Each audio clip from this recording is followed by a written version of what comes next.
What's up, fight fans? And we are back at it with another edition here at Round One Sports TV. I am your host, Edwin. Where do all fights start? Round one. So let me know that you hear me loud and clear as you're joining in the live stream. We're gonna have live chat. See how I feel right now. I'm a little bit under the weather. I am sick. I got a throbbing headache. My daughter's sick right now. Trying to stay away from my girl. Think I'm gonna have to sleep in the guest room tonight. It's just something going around, and really been under the weather. But I wanted to get on and say Happy New Year's to everybody and announce some of the announcements that are going around in the sport of boxing. So, like always, give this video a like if you haven't already. Subscribe to the channel. Let's get right into this video.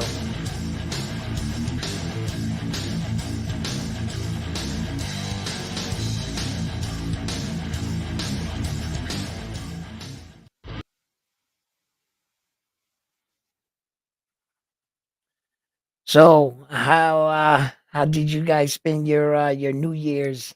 Uh I didn't do much. Went out, played a little dominoes, had a drink, and came home.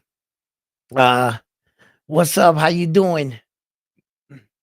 Let me know that you hear me loud and clear, please. In the building.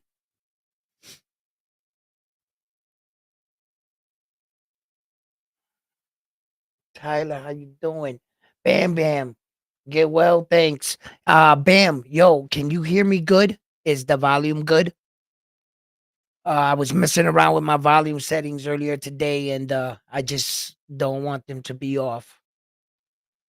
Phew, man, yo, I got your text, Bam, too. That's why I mainly came on today too, man. I've been blowing my nose, just uh, it's just been brutal.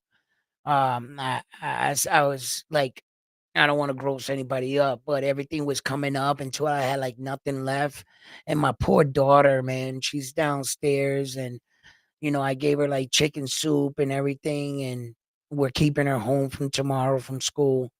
So, I'm just mainly concerned about her. I gotta go out and get some tests and stuff tomorrow. I'm gonna hit that Rona test and shit, see if that's a possibility. But yeah, man, I'm really under the weather right now. But anyway, we got a lot of boxing to talk about. So this Terence Crawford situation with Saul, and a lot of people are reporting. I saw a report on Sky Sports, and they reported it about it. And Blue Blood Sports put out a video of Terence Crawford training, and he was hinting to the possibility, could this be Terence Crawford preparing for a May showdown with Saul Canelo Alvarez, you know. And it seems like everybody's gonna get what they wanted, you know. I'm not so eager about this fight. If you've seen my previous video, um, I don't want this fight. I want Terence Crawford to stay at 154, and I would like him to unify all the belts at 154 and try to do a three division, all four belts, all four, and a third division. By going up to Saul Canelo Alvarez, and really boxing historically, pulling off one of the things no man has ever been able to do. We saw Jamel Charlo in the exact same situation. He couldn't even kick it into another gear. He must have felt like he was in quicksand. He knew that all his friends and family were watching. He just couldn't do anything about it. He didn't look like 10% of Jamel Charlo in that ring against Saul Canelo Alvarez that night. And like the Saul curse, after that fight, he disappeared. They're saying he's making a return allegedly on that David Morale undercard. but I'll see it when I believe it. You know, he's going through a lot of things, and let's see if he could, figure his way out. So if we're talking about the fight itself against Saul Canelo Alvarez and Terence Crawford, here's my prediction. Here's my breakdown. Saul Canelo Alvarez is going to stop Terence Crawford. He's probably going to stop him. Okay. Saul Canelo Alvarez, if you go back and you look at the Jaime Munguia fight, Saul Canelo Alvarez could have stopped Jaime Munguia, right? But I think because Jaime Munguia was Mexican, he taught the kid a lesson, dropped him, but kept him around and said, "Hey, kid, you're good. You got the potential to, when I leave, try to be great yourself." But there's a situation where Saul hit him and he cuffed his arm. He held him up. And I think that, like the lesson was taught to the kid. He got dropped. Saul's point was made. If he was gonna put down a fighter, he was gonna I think he gave the Mexican kid a break. But he's not gonna show Terence Crawford any breaks. Okay? By beating Terence Crawford, there's his Mayweather revenge fight. He couldn't beat the greatest that we had to offer in that time. So he's about to fight the one we have now in our era. And by beating Terence Crawford, I really think Saul just might ride into the sunset. Maybe, maybe not. Saul's probably crazy enough to give it a go with David the Monster Benavidez. Unlikely, but coming off of Terence Crawford, maybe he might, hype himself up. I don't know. But let's think about all the things going into that fight. All the thing we're asking from both fighters. Terence Crawford is coming up from 154. He would be fighting at 168 for his belts. Terence Crawford's 37 years old. Terence Crawford has 254 rounds of professional boxing, which that is a lot of fights right there. 254 rounds. On average, you look on other guys, they got like 100, 110. Terence Crawford has an extensive boxing record. He's 41 fights, right? I believe so, right? So he's already doing more than your average fighter. So when we're asking him in this fight is to jump up 2 weight divisions. 37 years old, right? And I have to admit that I myself, more than a year ago, had said Terence Crawford looks like he lost a step. He comes into his last fight against Murat. I can't say his name, pronounce it yet. Sorry. You know what I'm talking about. He has 10 fights. He takes him 12 rounds. And you know how they had to justify that fight to you, the Crawford fans? Oh, he has an extensive amateur career. You mean amateur career with headgear? 3 rounds? No matter what, all those fights were 3 rounds. We're talking about the pros. I don't, you could have a lot of amateur fights. What can you learn in 3 rounds? Over and over and over and over again. You can get a good offense, but you're going to have to adapt your style, excuse me, to a more pro style. I need that tea. I left my lemon tea downstairs. My throat is real raspy. This cold is just kicking my ass right now. So, this guy had 10 fights, took him 12 rounds, and that's what they had to justify that he had an extensive amateur career. I was like, really? So you're putting an amateur career against arguably the pound for pound best fighter we have today. And I got to admit,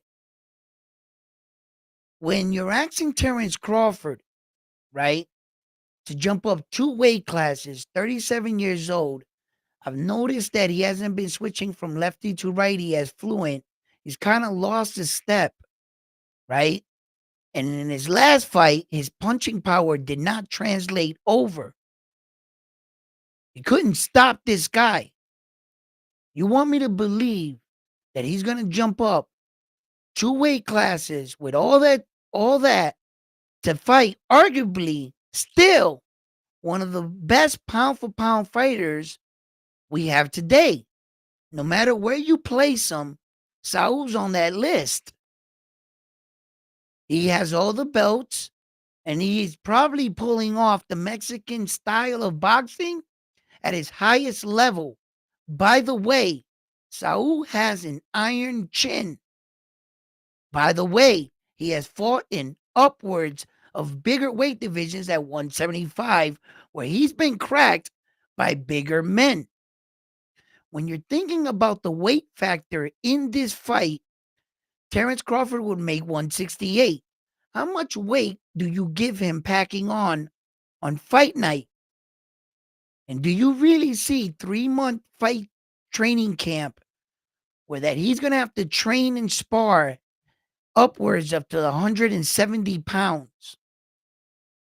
That's where he would like to spar at, right? He makes weight. How much weight after weight night on 68 do you think small ass Terence Crawford is going to put on? When Saul Canelo Alvarez cuts weight and he makes 168, guess how much weight he's going to put on? Upwards of 20 pounds. He's going to have almost 20 pounds on Terence Crawford on fight night. He's fighting in his natural weight division. He won't be feeling sluggish. None of that. He's the younger fighter, and he's also a pound for pound fighter. You are asking a lot from Terence Crawford. He would literally be doing Superman shit at that level in the game. If you really think that Terence Crawford is going to pull off some Mayweather shit, see, here's the thing with Mayweather. Mayweather was a gym rat. He was a very smart man. Mayweather knew that when he went into that Saul Canelo Alvarez fight, he was like, what, 152 on that night? He lost weight the night. No, he gained like 3 pounds or some shit like that on that one. He lost weight on the other fight, right? He fights Saul Canelo Alvarez, right? Mayweather, his skills on that night, and young ass Saul Canelo Alvarez, which I'm not gonna say he wasn't ready, but he just never been in the ring with the lights of a fighter such as Floyd. He's already experienced that and much more. He fought Shane Mosley, and the list goes on. You guys know it. Saul's resume. We put it up the other night, right? What I'm trying to say is Terence is not Mayweather. I'm sorry.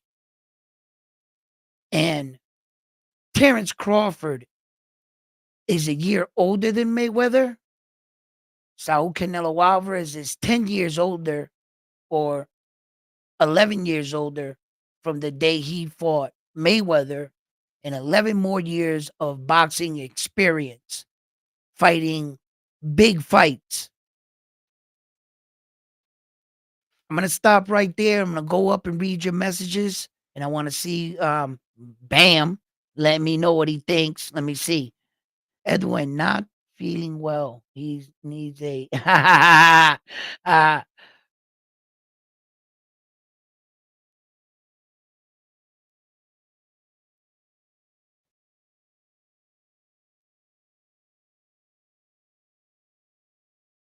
Yo, Carlos, that's Superman shit, bro. That is Superman shit right there, bro. We're asking a lot from the man. And at this point in his career, at this age, like, look, granted, we all don't age the same. We all don't perform the same, right? But I thought that Jamel Charlo was young enough, strong enough, he was active enough coming into that Saul Canelo Alvarez fight where that his brother didn't take the fight. Initially, Saul challenged the other brother and he stepped in, putting his nose in business that didn't belong to him. It was such a fucking joke, excuse my language. It was such a joke that this is everything that Saul Canelo Alvarez put up willingly, right?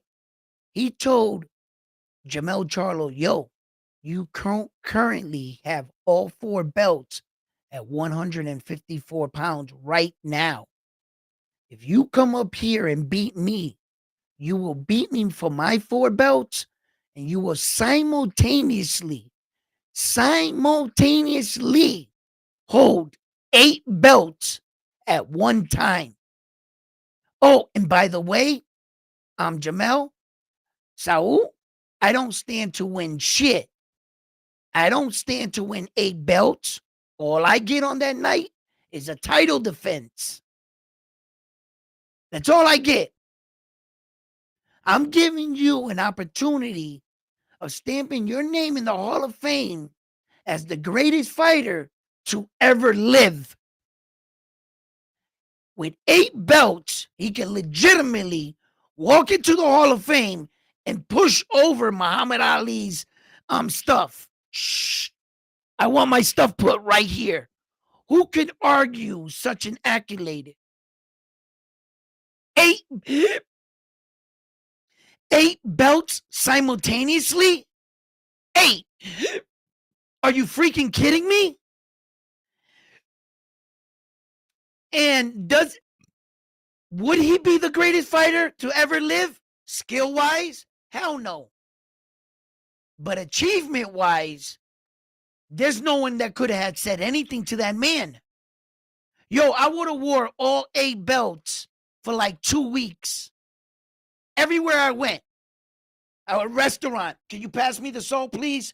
Oh, no, yeah. Bro, you know where I'll take it. You're damn right. And it was such a joke to Saul Canelo Alvarez and the numbers guys. You know the number guy, those number guys in the sports. He threw the pass. He had point two whatever percentage of catching it, right? The number guys.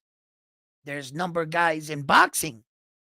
And Saul Canelo Alvarez went to the Oracle and told them, the number guys, what do you think? The Oracle were laughing. he wants to do what?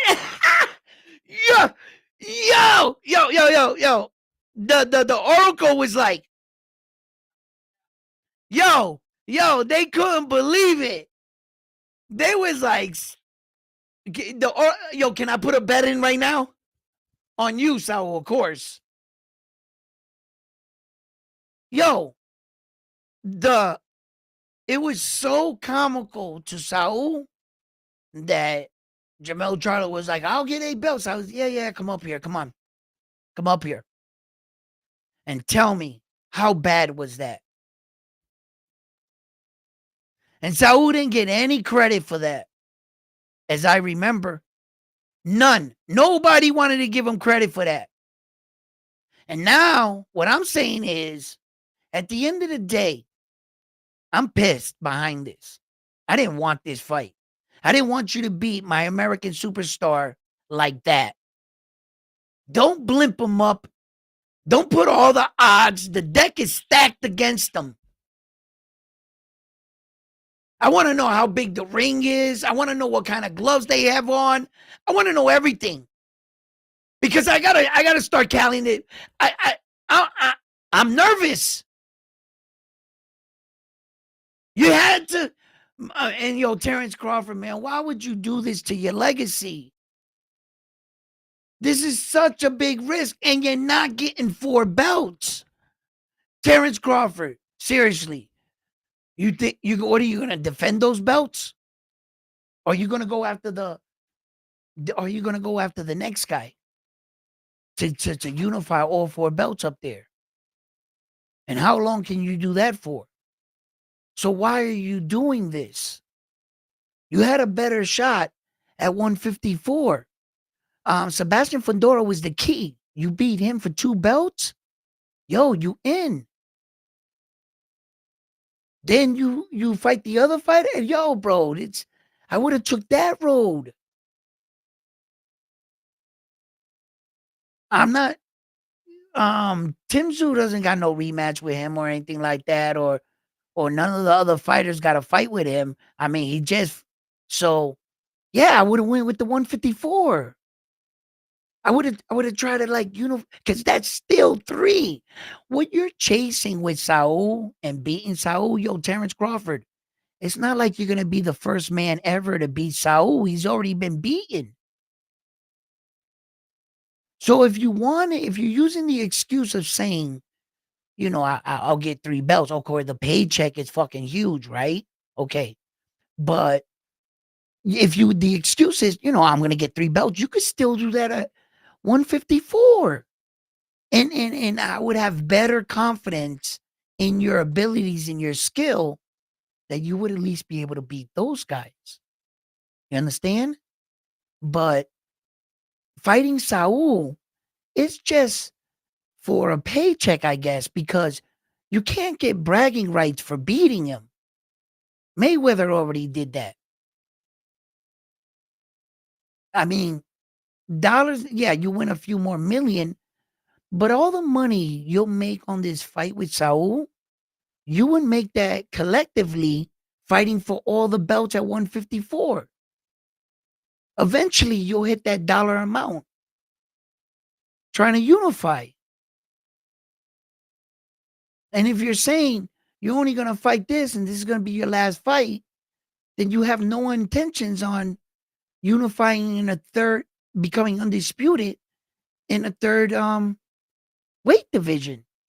I just think that, you know, odds, odds wise, numbers, he was more likely of being successful at 154 than he was chasing Saul Canelo Alvarez and giving Saul Canelo Alvarez the bragging rights of beating our undefeated champion when he couldn't do it against Mayweather. You're giving him another shot.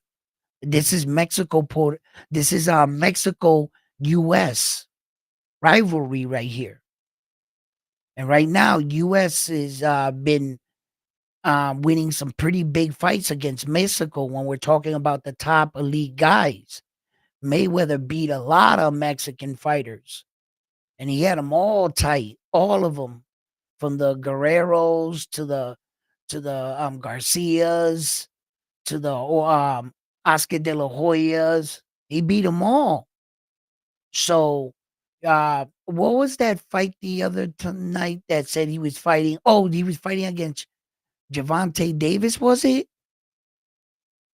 Well, what fighter was he fighting? And he said, if I beat you, it would be beating like Mayweather. All I know is that our guy won. I forgot what, but I remember the Mexican guy saying that, lying to the dude, and he was promoted by Mayweather. So I believe it was Tank Davis or something. It was a Mexican fighter fighting against Tank Davis, and he had said that, lying to him. Just forget what it was, who it was, but there's a rivalry there. So in this rivalry, U.S. versus Mexico, Mexico is looking to get back because Mayweather was the one that dethroned actually Saul Canelo Alvarez. And I want you guys to keep in mind, Saul Canelo Alvarez has never even taken a standing 8 count. Terence Crawford's power didn't translate at 154. Where do you think it's going to be at 168. Yo, Saul's a smart fighter, man. He's gonna I know that Terence is a smart fighter and stuff, right? And as you could see against Israel Majamal, right? When he was fighting him, Terence Crawford first was trying because I think Terence Crawford saw his record for what it was, 10 fights. And Terence Crawford was, you know, busy in the early rounds trying to set up traps, trying to catch Ishmael in a trap. And he focused more on setting traps in the first half of the fight. And then he settled in on fighting him in the second half of the fight. I think if he would have just flowed and boxed him, Ishmael, he would have been better in that fight, Terence against Ishmael. You see? But he was playing off of his inexperience, and you could see it. It was a certain way Terence was fighting him that night. I know what I'm looking for, and I know what I was watching. I had my boxing glasses on, and I was like, yeah, Terence is playing off of his lack of fights, and he thought he was gonna catch him with something. He was doing a lot of feinting, and he was trying to lure him in. Yeah, and you do that when you're trying to create situations, but like it's like they talk about it like that famous 3-move chess checkmate. It's like a 3-move checkmate. If you know, you know. Um, and that's the okey doke. You fall for it, boop, checkmate. And he was trying things, but Israel was smart. He didn't go in.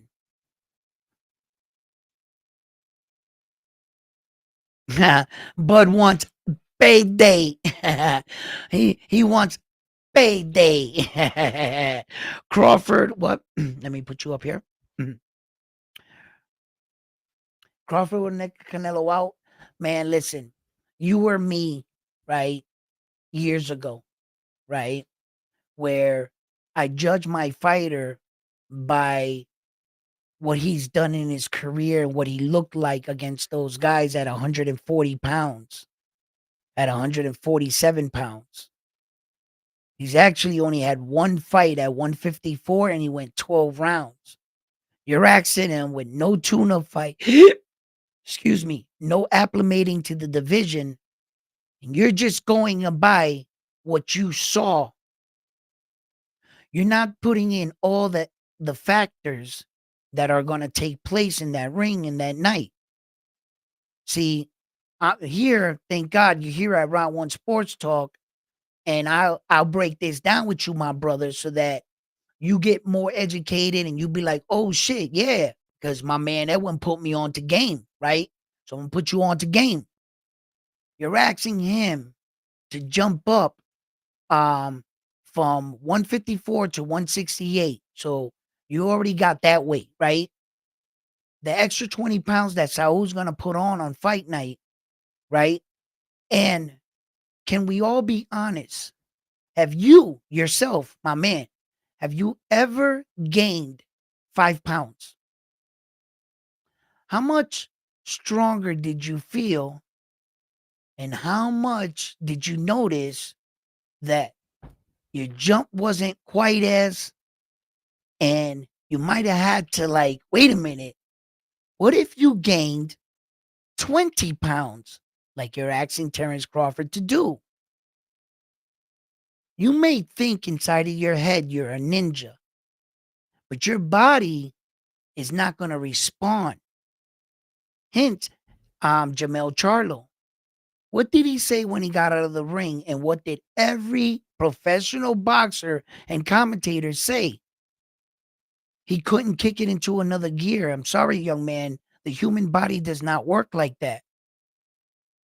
Just because you think and you see him at this weight, he will not, and I repeat, will not respond like that. Yeah, that in divisions that are much closer, 4-pound jump, 122 to 126, 4 pounds, right? The legend himself, Floyd Mayweather, fought in 5 weight divisions. He started his career at 130, 135, 140, 147, 154. That's where he ended up. Okay. Throughout his career, whenever Mayweather ventured out into a new weight division, he took what we call the tune-up fight. It was for no belts, and it was to get acclimated to the division of just moving up 4, 5, 6 pounds because there was a risk involved. Then after he fought that tune-up fight, then he went and challenged the champion and so forth and so forth. There has been no boxer in history, right? Unless your name's Naoya Inoue now, until he's retired and that record is solidified, then I can say there is a boxer in history. Because currently Naoya Inoue is the only boxer that has done shit like that. He went and used the champions as tune-up fights. And not just champions, undisputed unified champions that had multiple belts, right? And that's only one weight division. Just one, right? You're basically asking Terence Crawford, and if we want to keep it funky, to do 3. He's not a real 154-pounder in the world. Terence Crawford is a 140-pounder. He started his career at 135. On average, law of average, he's a 140-pounder. Right? So 154, one fight, and 2 more weight divisions to a fighter that is in his natural weight division. That's where he's the champion. That's where he's at the best. And you want my guy to jump up 2 weight division, feel fat as hell, never have felt that kind of power in his career, never been hit by a guy that big, that strong. By the way, Saul got a gas tank for days. He could do 12 rounds in another 12. He's good. Okay?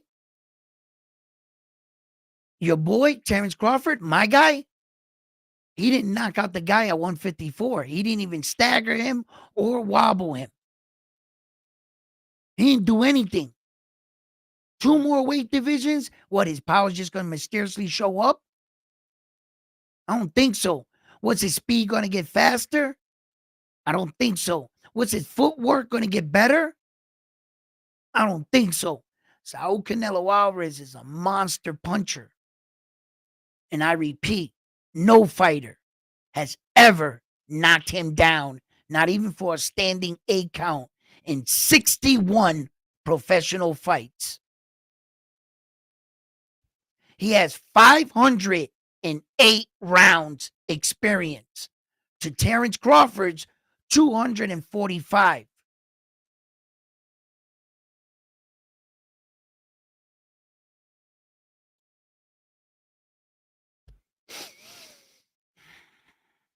Terence Crawford fought Errol Spence Jr. after flipping his Ferrari, God knows how many times, how many attached retinas.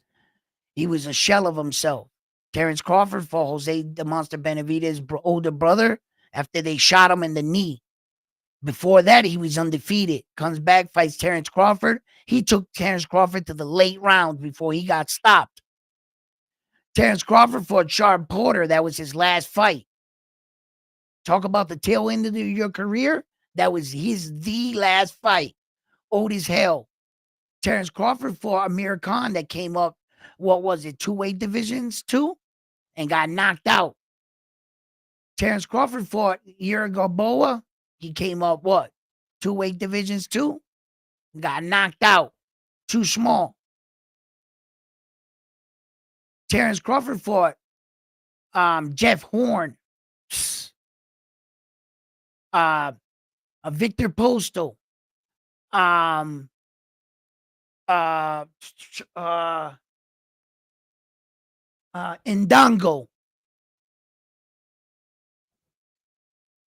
That's his resume. That's where Terence Crawford became Terence Crawford. I don't want you to be given this picture of a man so dominant, when you start to go through his resume, you start to realize a few things. He didn't fight Sean Porter in his prime. He didn't fight Amir Khan in the right weight division.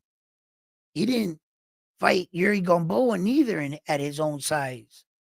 He didn't fight Jose David Benavidez before the gunshot wound in his knee, in his fucking knee. He's never been the same. We know that. Okay. He he didn't fight a prime Errol Spence Jr., bro. Let's not give him this credit for this superior fighter when he actually, I'm sorry, I love Terence Crawford, but the truth is the truth. Go look at it. I'm not saying that Saul Canelo Alvarez hasn't been a duck for 6 years now, because he has been. But at least he could say he shared the ring with Floyd, Shane Mosley, Miguel Cotto. I mean, and the list goes. I could be here all night. There's 61 fucking fights. Come on, guys. But all the experience, everything, and the fact that if you're talking about an Iron Chin in 61 professional fights, and he fought Golovkin. Golovkin is a knockout artist. He cracked Saul right. He fought Demetrius Bivol, and Demetrius Bivol can crack too. He fought all these dudes, man, guys, and they weren't able to put him down. And all of a sudden, mysteriously, you think Terence Crawford's gonna do what? Terence Crawford's gonna knock out who? Who? These guys couldn't stop. I'm gonna put a fucking dent in that chin. And they caught him full flush, baby. Terence Crawford is not knocking Saul out, bro. The best you can think of is that he outscores him in a unanimous decision, split decision, majority decision, like that. But the fact that he knocks out Saul, hell no. Don't waste your money on that, Adam. Don't do that. Uh-uh.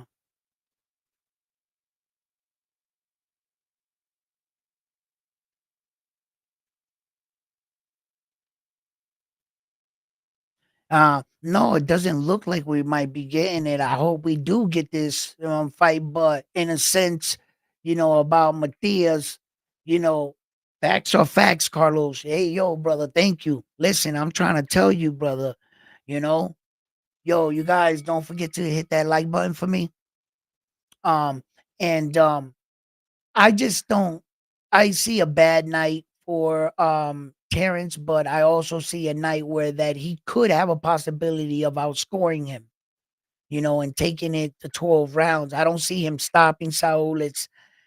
If that happens, oh my God, he'd be the first man to ever fucking knock out Saul Canelo Alvarez. That's what that means. No one's ever done that. So that's how important that would be, that he would be the first man to do it. So um and then we got this Teofimo Lopez and Subria Matias fight. I've talked about this fight too. These are two top big fights. And when we're talking about the sport giving us big fights, okay, I got to admit, when we're talking about a fight standpoint, Terence Crawford and Saul it's just a mega fight. That's a fantasy island fight. I'm a little, I told you my feeling. I expressed my feelings, what I feel. I can't say no more about it, right? But as dollars and cents and mega attraction, no, there is probably no bigger fight than Saul Canelo Alvarez versus Terence Crawford. There's no bigger fight than that. No. That is a massive, massive money fight right there. That's that's that Superman versus Batman, and Batman better use that kryptonite suit that he got. He better bring that bitch with him. You know what I'm saying? You know what I mean? For real. For real. Yo, Bam says that one looks like we might be getting that Supreme Matias Tio. After all, Matias is in training. He is posted today about a fight, saying they would be. Listen, shit, my girl's sleeping. I'm sorry.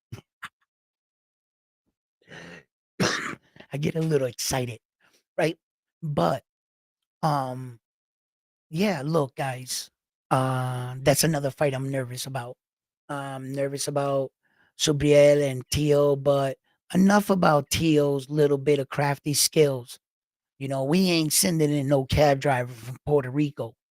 We sending in the boogeyman of 140-pound weight division. He can be considered the boogeyman because he does not have a belt. Everybody else are champions, you see? So he's back where he belongs. So Bia Matias has to show up. He has to become that no Matias we need him to be. So Bia Matias has to understand that this is a big night. Teofimo Lopez had a lot to say out of his mouth about Puerto Rican fighters, and Teofimo had to say things about also black fighters, and he said a lot out of his mouth, you know. But I believe that Teofimo Lopez tried to backpedal on the Puerto Rican story by saying, "No, I wasn't talking about like how he did, just like on the brother story, he backpedaled too, right?" Because I think Teo doesn't think before he talks. Sometimes a little bit of money allows you to be the asshole you truly are, and I think Teo is just speaking like the asshole that he is. Okay. And I'm not going to make this, such a thing and put it on Subir like, he has to win because of all Puerto Rican pride is riding on that. I don't think that we should do that to him. I don't think that that's fair. We understand the magnitude of the fight, right? But win, lose, or draw, I'm going to rock with Subir Matias no matter what. That's my guy, my man right there. Okay. So I don't care. Okay. I'm not gonna dress it up like that because if I do that to myself, then I'm gonna feel like he let me down. And he let like our race down and like he wasn't, you know what I'm saying? Because if I put that cloak on him of no, now you gotta do this because I'm making it over you what? You stepped on my sneakers shit? I I've been talked shit about. I've had arguments before. Okay, on to the next. That's how I carry my arguments. I don't hold on to my arguments. You don't renovate space in my head. No. I have an argument and I keep it pushing. Well, that's how I do anyway, you know? And Tio, like, I'm not gonna make this a word thing. That's not where you're fighting him at. You're fighting him in the ring. So it's time to show up and show out. Bob Arum gets this last little bit of paperwork done because from what I'm hearing, it sounds like everything has been finalized. But like I told you, I got a guy over there in Top Rank too that I'll be talking to, and it's not technically everything from. Well, anyway, I had talked to him just before the yeah, so I'm gonna have to call him back. I haven't been feeling under the weather these last like since yesterday, man. I just been like it feels like forever, and it's only actually like been a day and a half. But yo, I am not even all that. Like the beginning of the today, I started feeling I was feeling a little, but I was faking it. It wasn't kicking in, and now it hit me. You know, uh, and I'm looking at my daughter like the day before, and exactly what she was going through, I'm going through. So I know we got the same thing. So yeah,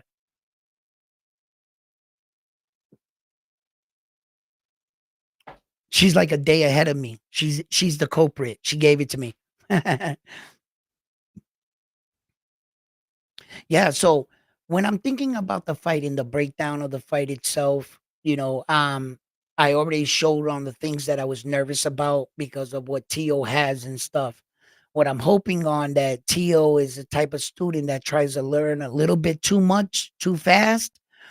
And sometimes you think you learned everything and you learn nothing. You have a possibility of learning too much. You know what I'm saying? And Maybe Subriel can put him in a boxing situation where he tries to divert right back into the old fighter. Because when fighters are transitioning from different coaches, trying to undo some of the things that you were taught and to try to develop some of these tactics. I understand they're not going to try to change them as a fighter. No, that wouldn't be smart. But you do have to implement things. And in that regard, you are changing the fighter. You're making them better. Okay. How much could he learn? How much of that information can he absorb while there's a lot of pressure? And to remember to do the things he was just taught to train. You understand? So it's not like he's been with Eddie and them for an extensive period of time, and they've been 2, 3 fights into the game where that you're believing in your training, you're believing in your new team, and is it working? Do you got Eddie in one corner and Teal's dad in the other? Who's telling you what? Do your team start arguing? Dad, shut up, and Eddie, what? And the dad feeling some kind of way, like, look, son, I brought you all the way here, not him. Like sometimes egos and prides can step on each other's feet. Sometimes this could be a distraction. He may be feeling and was looking towards, I need to take big fights because my money is not really moving. Bob Aaron said the reason why your money's not moving is because you're fighting Steve Klajic. That's why your fights and your money's not moving to you. But you start fighting some of these top guys, you'll start getting the money you feel you're entitled to. But as long as you keep fighting Steve Klajic, Tio, you're not going to get the payday. So he went and got himself, some help. Not going to say a new team because he brought his old team with him, kind of, right? So he's just adding to his what he, to add to his fight. So now I think that this might be a case. He started fighting with the one and only Saul Canelo Alvarez, sparring in camp. Saul's taking it easy on him. He's like, I just went 12 rounds with Saul. Give me anybody. Yo, tell Subriel I'll fight him. Maybe this shit got to his head. And maybe he could be really underestimating Subriel, and the boxing world could be underestimating Subriel. Subriel could be at a position that here it is. This is my moment. I'm back. I got a shot at a belt. He lost his belt, fought one time. Bingo. Opportunity came a knocking. Right? And we were talking, counting those fights. He ranked number 6 for the IBF. How many fights does he have to fight to get that belt back? And Liam Paro's going to run. And but lo and behold, Teofimo Lopez. Opportunity. Huh? This is a blessing. We might be seeing this as a curse, or Teo's gonna out. No, wait a minute. This is a blessing. And Subriel Matias has an opportunity to bring that belt back home to Puerto Rico. He lost. He gets this belt, they'll love him again. They'll love him again. Huh? What, baby? Let's go. Alright? So, Teal, he's got to come to, I was going to say Teal's got to come to New York, I think. But no, don't hold me on that. I still don't know where the fight's going to be held. I was going to start to talk about that and, the advantages of that. The New York fans are not really happy with Teal.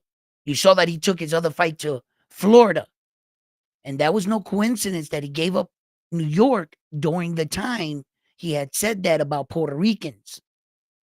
So I think, remember, and then Tio tried to take that fight to like his native land, and all of a sudden he got canceled because they didn't embrace him. They're like, nigga, you ain't from here. You know what I'm saying? Ninja, right? So Tio, he's in hot water kind of with New York. And I think Subriel is loved in New York. Subriel is loved in New York. All right. That's like another Puerto Rico, Bobby, you know? So when it comes, if the fight was to be held there, I think anyway, personally, I gotta see it to like, you know, but I think that the crowd and the is gonna be on Subriel's side too, you know, the energy, you know what I'm saying? Subriel. Yo, Bam, we gotta go if it's in New York, Bam. Bam, stop playing with me. Amando. Y'all with me? Come on, guys. We gotta get to the Carlos. I'll meet you at the building, dog. Right in the front. Stop playing with me. The crew, the Round One Sports Talk crew, we got to roll up there with our shirts, Round One Sports Talk. We going to kick open the building. You know what I'm saying? Popping shit like Nazis and shit, swinging our Puerto Rican flag like, whoa, we in the building, nigga. What? So, Brad, what? Whoa! You know what I'm saying? Get real rowdy. You know what I mean? Get that energy up. You know what I'm saying? In the building. You know what I mean? We up in there crazy. You know what I mean? Armando leading the way, like, you know what I mean? Yo, facts, baby.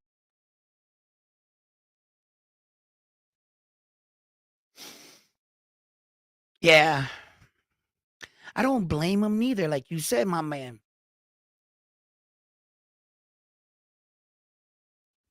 Yeah, but it was important that my guy retired undefeated for me, man. I wanted him to be with the Floyds, the Wards of the world, you know, and to be able to say that you did that, you know, boxing is like a drug to a lot of these guys. They don't know when to fold up, when to walk away. You know, some of these guys fighting late in their career and they really hurt their legacy. You know, Manny Pacquiao being knocked out, what was 8 times he's been knocked out? Like when the Hall of Fame looks over his credentials, that those things play a factor, man. You know? And when do you call it quits? And can you look back at your career and say, hey, no matter what scrutiny, no matter what you say about me, right? I retired undefeated. Now, though it's a personal award, that's just personal. That's just for you as a boxer. I walked that man. That's saying a lot because a lot of guys don't know when to stop. Eventually, they lose. Terence Crawford is 37 years old. He should have stopped at 35 on average. He's still searching for that payday because he really never got it. Terence Crawford don't make more money than Tank Davis. No. Terence Crawford don't make more money than Usyk. No. He made a pretty penny in that Arrows fight, but that was about time. That was like the about time fight. That's why he chased it for 6 years and he didn't let it go. It was worth it in a way, but that took 6 years of his life. You know what he could have did for 6 years, man? How many more divisions, perhaps? Sacrifices. Terence Crawford made a lot of sacrifices, and he fought a lot of these guys just to stay in the division to mainly stay active because he was chasing one guy. And it wasn't his fault that this one guy got in a massive car accident and the boxing division was basically put on hold. I want you to know this, and this is a fact. I got a video and I got the footage of it. You know, if you want, I'll dig it up tomorrow and we'll put it on the screen. That I alerted the world. I did. I alerted everyone. If you've been with me around One Sports Talk since then, right? You know that I told you guys Errol Spence Jr.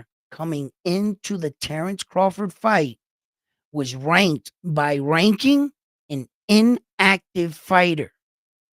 He wasn't even ranked by any, even though he was the champion, but you still have to have a ranking of a championship status.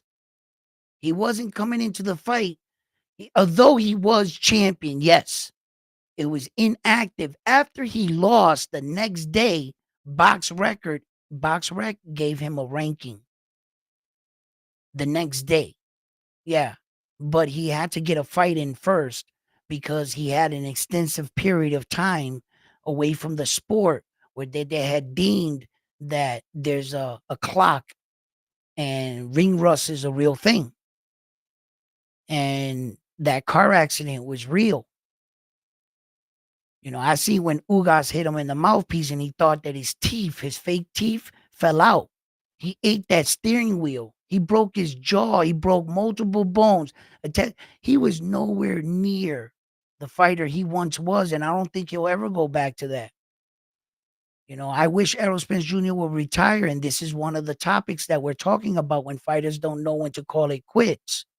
Yeah, Errol Spence Jr. took a massive ass whooping from Terence Crawford, but I want you to know, everybody was saying, oh, he was overrated. He was a bum. No, he wasn't. Errol Spence Jr. was still good enough to beat 99% of all of his opponents. He only lost to one guy. How are you going to say that that guy was overrated or a bum or this and that? He lost to one guy who, arguably, the best fighter in the world. So it took the best pound for pound fighter in the world to beat me, even after I had these car crashes. You guys had to go get the best fighter, arguably, in the world to beat me. That's nothing to be ashamed of. Right off into the sunset, call it quits, and you got a Hall of Fame career. The more you take as a risk of getting in the ring, Errol Spence Jr., you lose. You lose on fucking up your career and your legacy. He's still the longest reigning welterweight champion in history, even though it was inactive time there because he didn't fight, and that's going to be questioned when he retires. But they honored the dates because did he not enter to fight Terence Crawford? Did he have the belts? Yeah, so you're going to have to give him the deadline. Boxing, y'all fucked up from not letting him fight. He fought like once in 5 years or something. It was ridiculous. It was ridiculous. Terence Crawford chased him for 6 years. Yeah, but yeah, that's what happens in the sport, you know?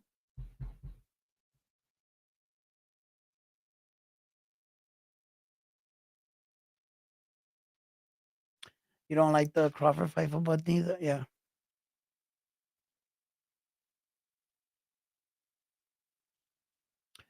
Well,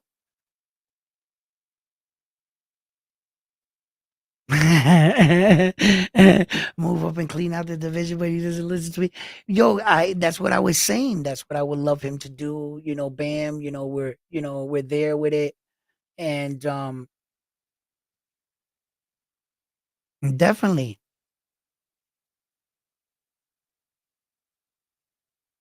Yeah. That's the thing, my man. You know what I'm saying? I'm just speaking the truth from how I see it. People get stuck on like, oh yeah, this one fight, he fought this one guy and stuff, but you gotta look at the numbers. When they, oh yeah, he goes in the ring, the more times you put up the belt, the more statistic that you stand to lose. You're continuously putting it on the line. This guy's fighting one dude. After all, I mean, it's not his fault that Errol flipped his car. Okay. But we can't ignore the elephant in the room. That was not Errol Spence Jr. in that ring that night. No. So, um,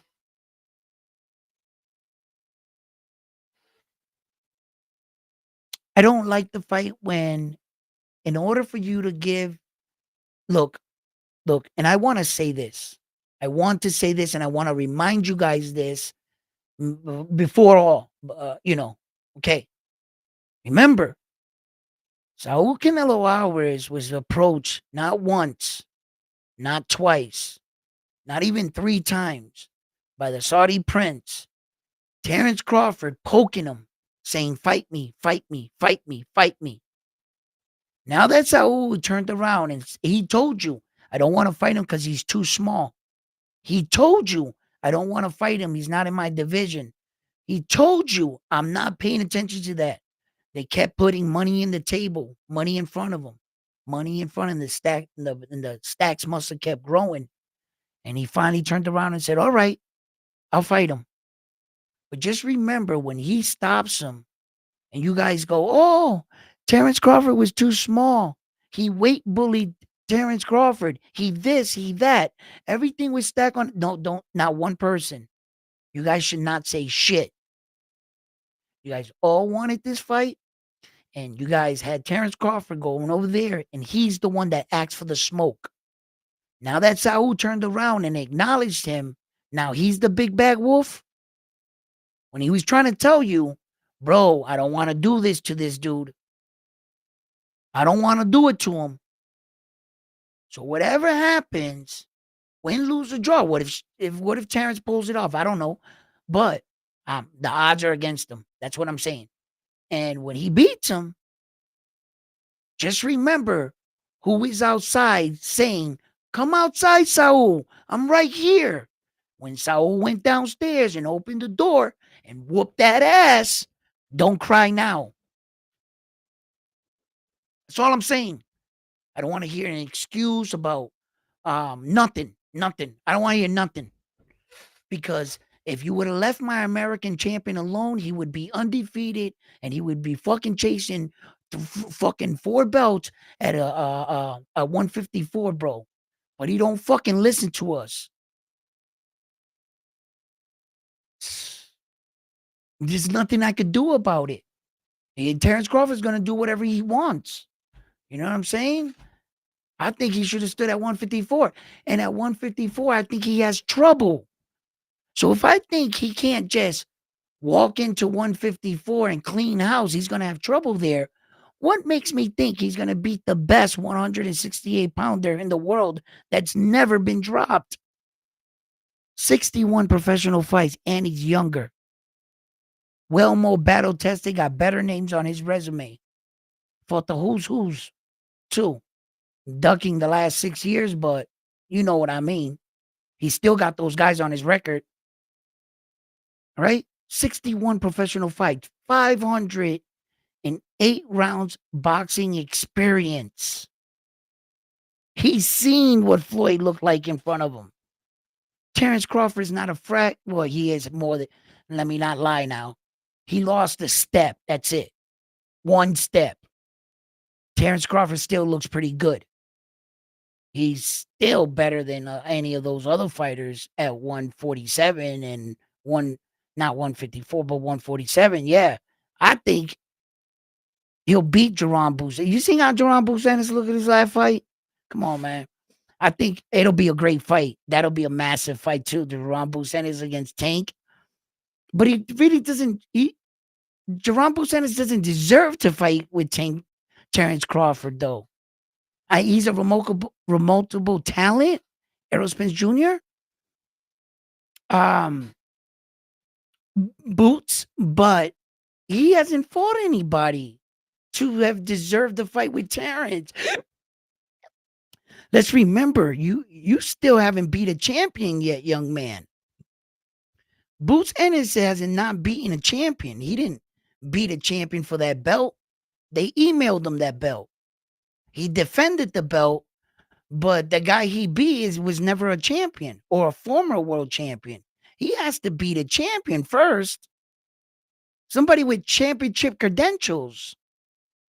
Sometimes we get a little enamored when we see the next best thing and we lose our minds and we go right to the champion. And when you calm down a second, you're like, wait a minute, maybe he should prove himself a little bit more.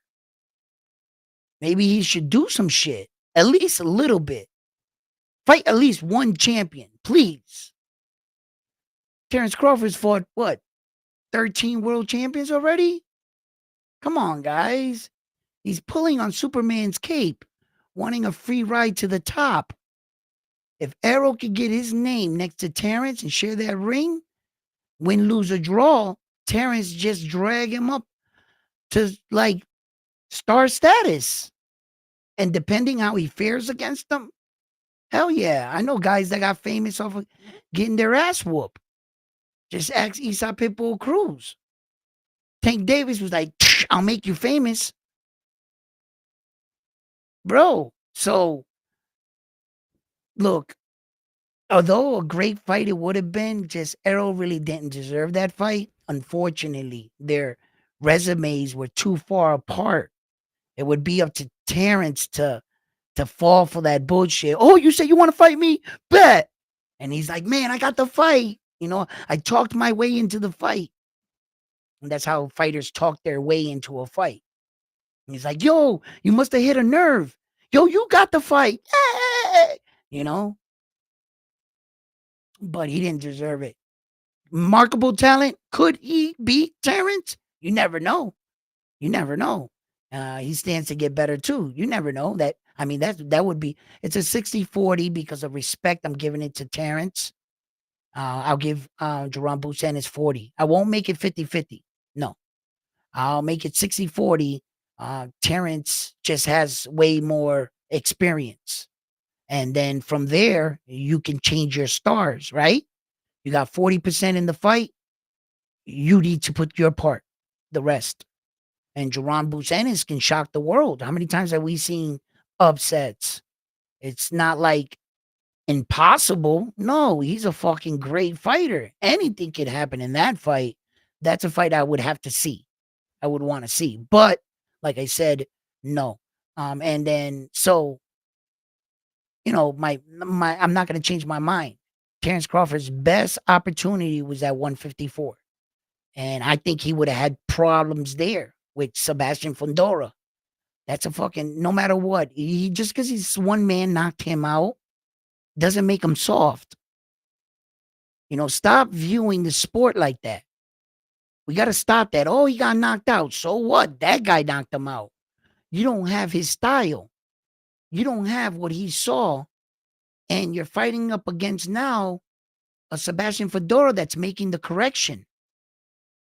So you might not be able to hit him with that shot because he's going to correct it in training camp. So stop saying, oh, this no-namer, and then Tim Tszyu wiped him down, and the way Tim Tszyu did it to him, but then look what Sebastian Fedora did to Tim Tszyu. You know, pose elbow to the head, blood, you know, cut wound and shit, right? But he beat him. He did beat him. So let's not make any excuses. Tim Tszyu decided to go forward, and Sebastian Fedora met him fist to fist. And when the outcome, when all the smoke clear, Sebastian Fedora won the fight. So, I mean, he was cut, but it wasn't like the cut was on his face. It was, I mean, it was, you know, blood in the eyes. It was ridiculous amount of blood. I can't say that they didn't, you know, it would have, but he decided to go forward. And so they went punch for punch in actuality. And he came out the victor. So,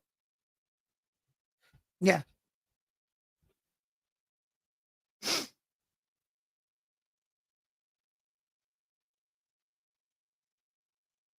Yo, they would love to roast them like a Christmas ham. All right. You know what I'm saying? What's up, guys? These fucking glasses are weighing down on this part of my nose that I've been blowing, and it's poking my nose hairs right into here, and it's like itching the shit out of me. I gotta shave those bad boys. Get up in there. Matias, I gotta keep it down. Let me put it right up here. Let me throw up your messages. What you got there?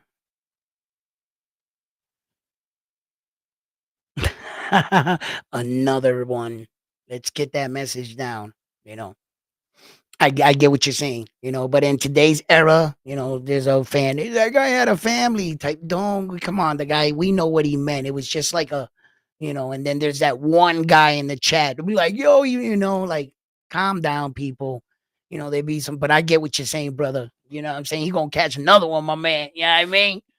But it's gonna be a tough one, bro. It's gonna be a tough, tough, tough, tough fight, bro. Yeah.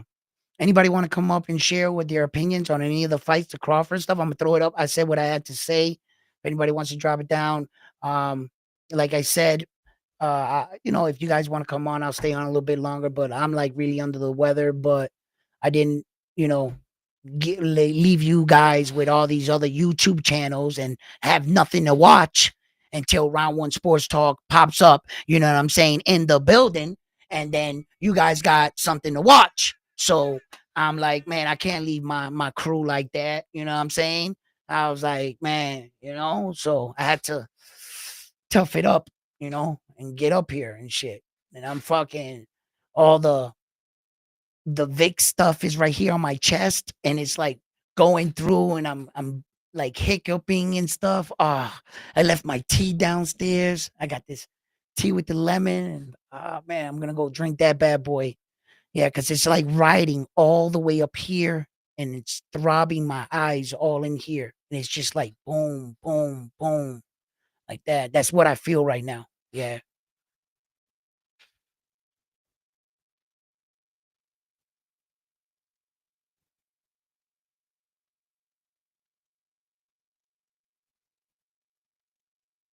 Can't post message to social wait, hold. Maybe that's what I've been doing wrong.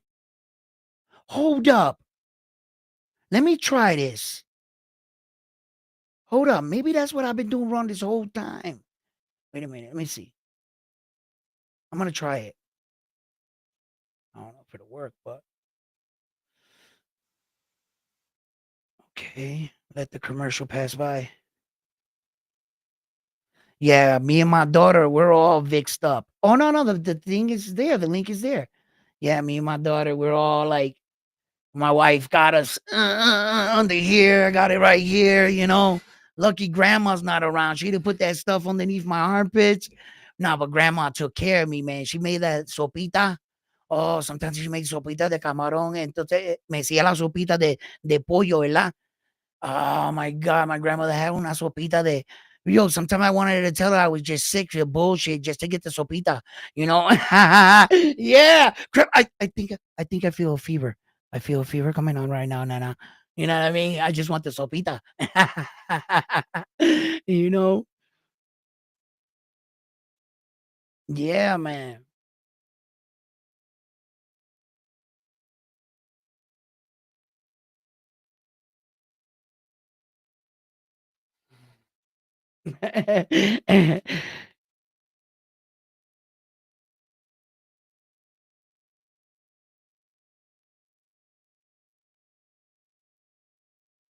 Yo, I talked about it briefly in a video. I can't no more. I fucking can't no more. I gotta rip them out. Um, I talked about that in a video, right? Where that uh he accused them about the testing, right? What that did for me was it sent me down like the rabbit's hole. I didn't even notice this, and I can't say that I am because I'm not gonna be fake about it.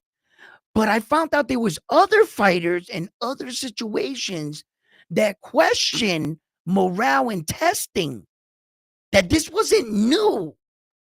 When I started going back and looking, yo, I wish I would have had that thing I had up. Ah, good topic, bro. I'm gonna bring that up. We're gonna talk about this again. We're gonna talk about it now, but we're gonna talk about it again because I just want to bring up the other fighters and the names because it's like, trust me, man, my fucking head is throbbing, right? So, I was like, yo, I was surprised about that. I never heard anything, or maybe I didn't really follow Morale is tough. I would watch him maybe like on fight night, but wasn't really like on, the Cuban fighter. I mean, to like on that.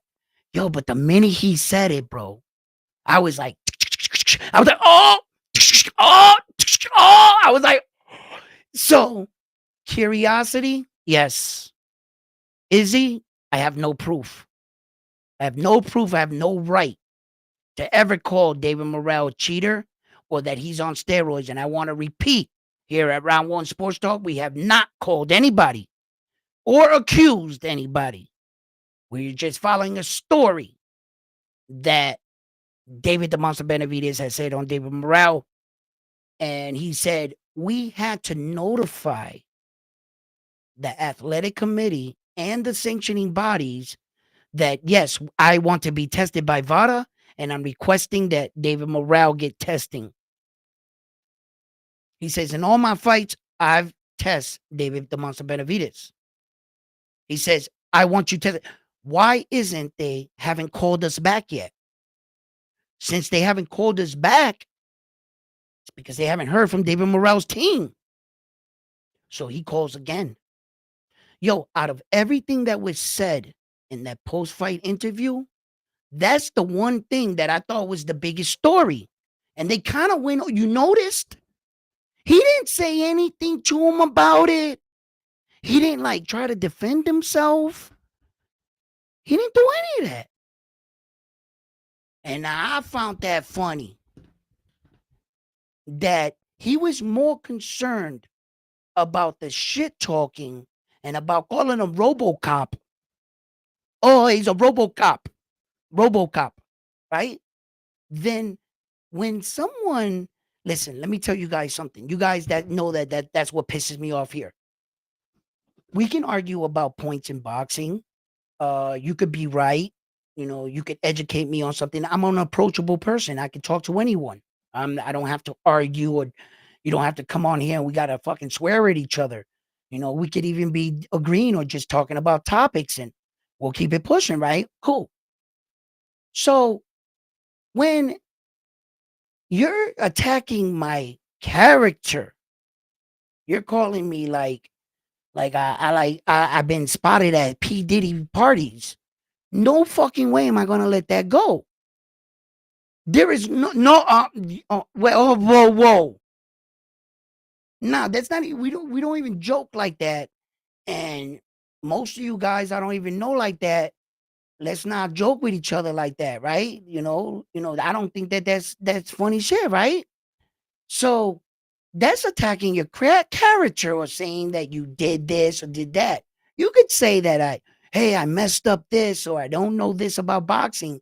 I'm not gonna get upset when you start calling a motherfucker, yo, accusations and stuff like that. That's not cool.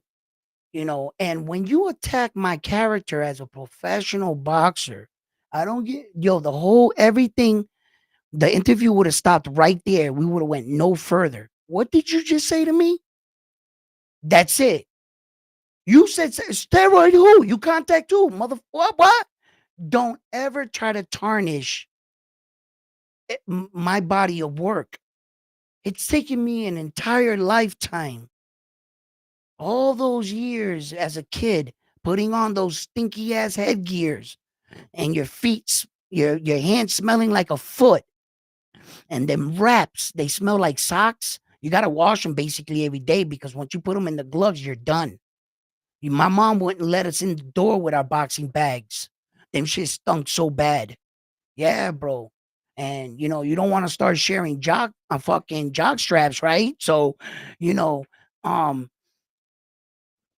all those years and all those sacrifices and all the training I did for a motherfucker to come up on stage and say, "Hey, uh, they say you're a cheater. You're taking PEs, bro. I might choke you." What? Like, and he didn't defend any of it, really. He briefly said something and just went back into the bochinche. I was like, And then David, the Monster Benavidez, was like, This dude said something, this camp. He had like dates, times. So he was like knowing his facts. And my man didn't say shit. I was like, bro, I would have choked you right then and there. What you say about my. Don't ever try to fuck with my body of work, bro. No, no, no, no, no. I did this on the up and up. Uh-uh. I'll choke you. Mm-mm. We don't go no further right there. That's basically like you calling me a snitch in the street or something, or I don't know, like I mean, there was just these rules. I know we grow up as men and stuff, and we're like, but that's not what this was about. This is about a boxing match, and he's questioning how you got here. You know, we do not talk about athletes on the juice with our legends.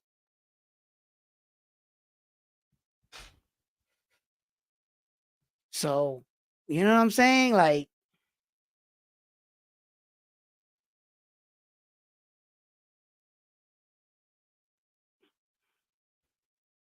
yeah, man.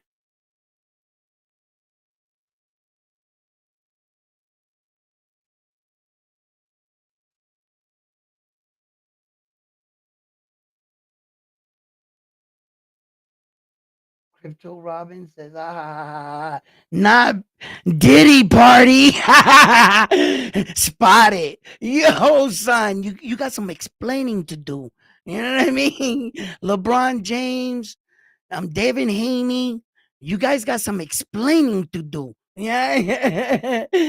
No, but all jokes aside, we all know what's going on with Diddy, but I don't think Diddy would like try anything with young Diddy. He get beat up. That's a dangerous kid right there. I don't. How ballsy is that dude? You really try to step to the and have that much balls that hey, let me rub some baby oil on you, Devin Haney. Devin Haney might snap, knock him out right there. Would you say to me, bye bye, dog, and just you know. LeBron might just be like, turn around and be like, back me up to the paint, daddy. Come on. No, no, no. That's a joke. That's a joke. That's a joke. That's a joke. All right. Yo. It's because he be in that dress with that purse. LeBron, you got some explaining to do. Like trying to sell me, trying to put my minority, my son, in a dress. You think my son don't be watching the NBAs? I got 3 sons. They came in, Dad, check out LeBron. I was like, don't you go down that get you know what I mean? Trying to put my boy in a dress, talk about it's flying shit. He had a purse. I know what that is, man bag. No, that's a purse, bro. Ah, go in there and get your phone. It's next to the tampons. Like, really, dude. Like,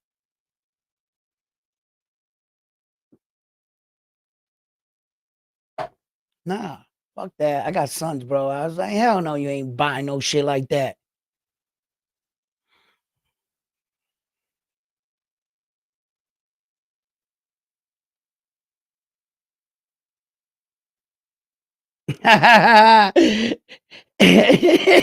Devin needed a bag, a Prada. Yeah, signed by LeBron. He was there. Oh no, let's not go down this road. Let's get off this topic. So who the fuck brought up P. Diddy, man? You know what I'm saying? It was this guy. You know what I mean? Yo, guys, we ain't right, man. We are not right. I tell you. Yo, man. But yeah, good fights coming up and everything. We still got Naoya anyway with Sam Goodman, bro. I'm gonna watch that little Japanese dude knock the shit out this dude, and then like real fast, real fast. I want to see what his decision is. It seems like the last 2, if not 3 fights, we've been kind of like thinking that. I did break down when he did make a weight jump from the 115 to the 118, and he waited to get acclimated.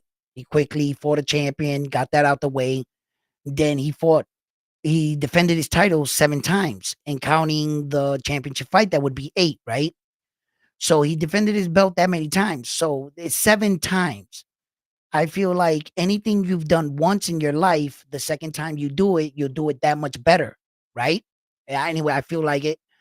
The sixth fight would be his next fight after if he's victorious against Sam Goodman. He has to beat him first. If once he beats him, he'll be coming on his sixth fight at the 122-pound weight division. Let's count the victims, right? He fought Stephen Kubo Fulton, right? Stephen Kubo Fulton, Marlon Tapales, Luis Pantera Nari, um, TJ Doheny. Why am I missing somebody? TJ Doheny and Sam Goodman. Yeah, he would have defended it 3 times. Okay, yeah, I'm not forgetting nobody because he coming into this fight right here, he would have put up all 4 belts 3 consecutive times. He gave 3 men in the world an opportunity, meaning like, okay, Ali, but there was only 1 belt back then. It was the WBA. Different era, but he defended his title 18 times. Undisputed title 18 times, right? So when you're looking at it like a 4 belt era, interesting enough, who's the man that in a 4 belt era, who has the most title defense with all 4 belts? I know Bernal Harpington defended them. Devin Haney successfully defended all 4 of his belts against Lomachenko.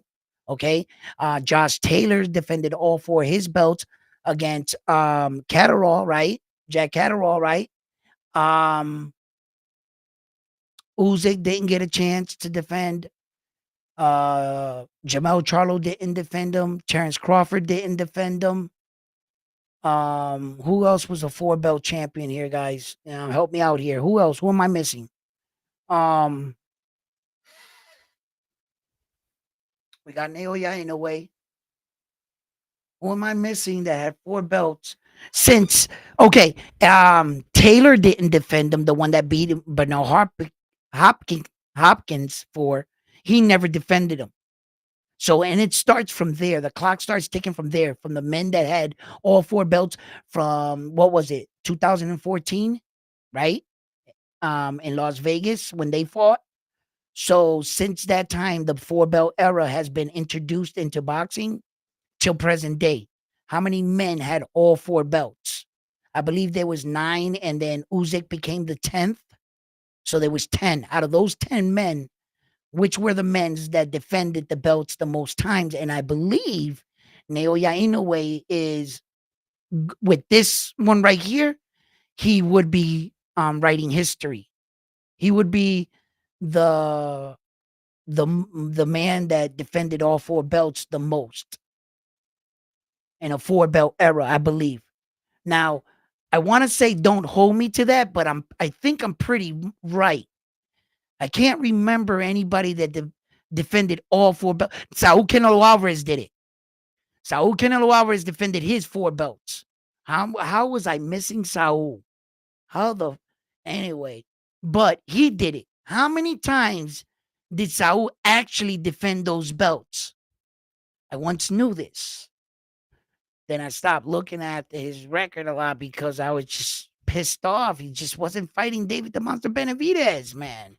Just pissed. I'm still pissed, but you know, I it is what it is, dude. It is what it is. He's gonna do what he wants. What do you got there?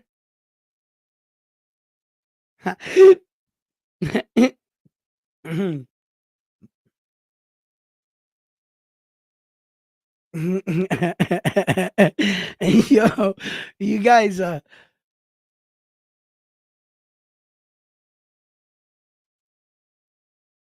yeah, brother, man. Yeah, listen, you guys are the best. I hope you guys have had a happy new year. And like I said, my channel's always got positive energy here.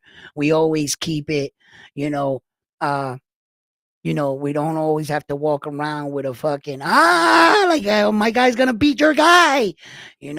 I give you entertainment, and we need a laugh every now and then, and talk serious boxing news at the same time. Because make no mistake, ain't no joke here at Round One Sports Talk when we just kicking the facts. You know what I'm saying? You don't watch my channel because I'm just talking out the side of my neck and I don't know what I'm talking about. And maybe I don't sometimes, but I got you guys with me. And because of the boxing minds that are in this channel right now, like you guys, like Carlos, like Bam Bam, like Trump here, all you guys, Cryptic Robin, you guys know what you guys talking about. I see you guys putting down, dropping messages and shit and supporting and everything because you hear a lot of these channels, and they come out and it's basically like copy print, they're basically saying what this guy say. I break down the fights. I actually break down the fight. And you know, um there are a lot of good fights that are going to start this 2025. There's a lot of young fighters I want to see. I want to see Cormel Moten. I want to see more of him. Andy Cruz, want to see a little bit more of him. He's getting older. I want to see him more active. He's all of like already 28 years old and he got like what, 4 fights or something? Like, come on, like he's gonna be another Loma. You might as well knock these fights out back to back, bro. You know? Mike Tyson was fighting like every 26 days. Every month he was fighting basically. They had to keep him like active because he was afraid that he would lose him to the streets, because Mike didn't have a fight scheduled. He was bored and he'd go back home and get in trouble. So they'd be like, Mike, no, you can't leave. Why? Because you got a fight schedule already. We already signed you. Oh, yeah, I got a fight schedule. And they kept young Mike's attention. They had to keep him fighting. So, yeah, man.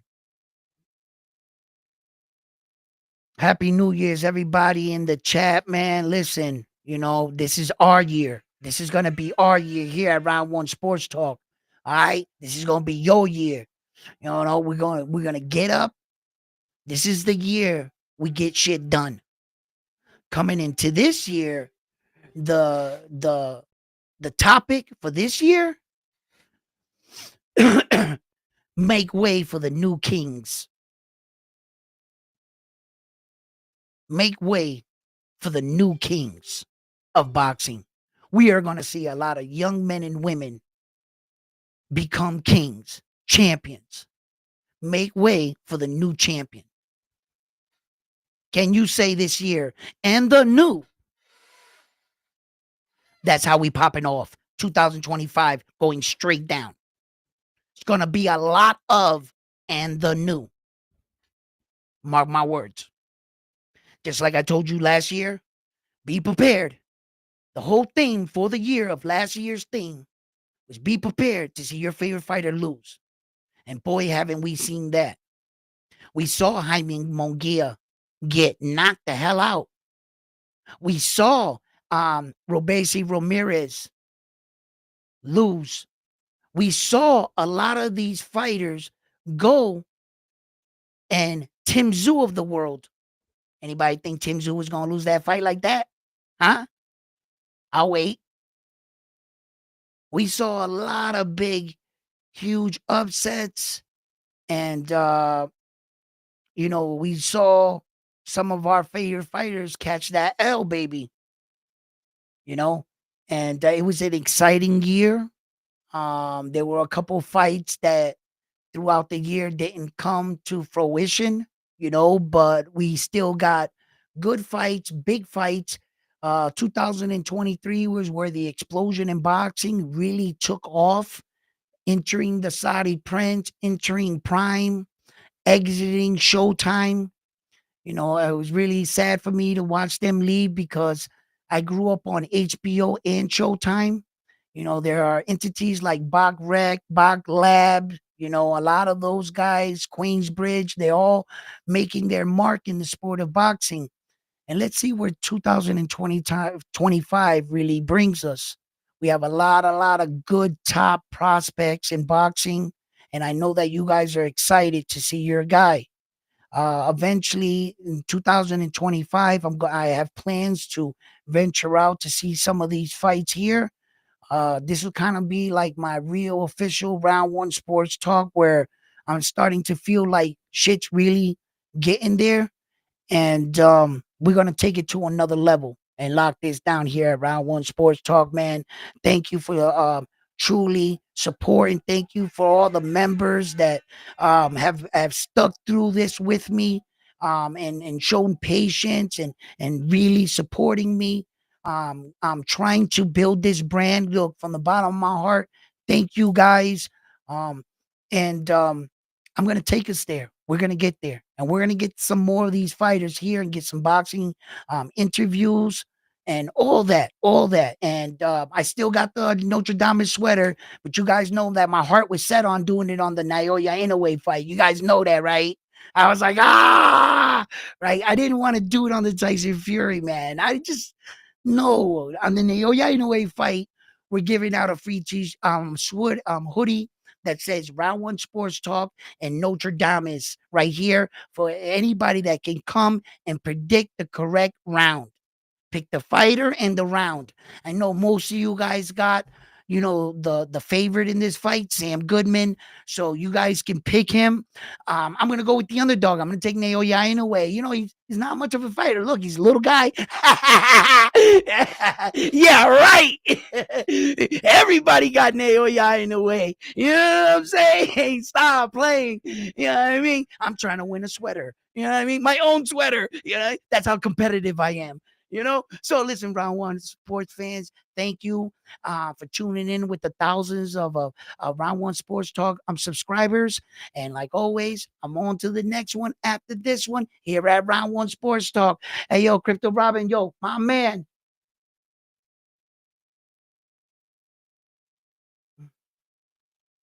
Yeah, that Tim Zoo fight was a shocker. Whoa. He didn't even see that punch, bro. He had no idea where he got hit from. He was looking at the ref like, yo, ref, did you just hit me? Like, who just hit me? How many of you are in this ring right now? Where exactly did, because he went back out there, same sequence, and did the same move. It got caught again. It means that he didn't know how he got caught. Because had he known, he wouldn't have tried the same thing. That first shot, he didn't see that punch at all, man. Tim Zoo was looking at the ref like, yo, you just hit me, bro. I'm getting jumped in here. Yo, what's going on? Yo, fight fans, love you guys, man. You know what I'm saying? Have a good one. And I'm out. Peace.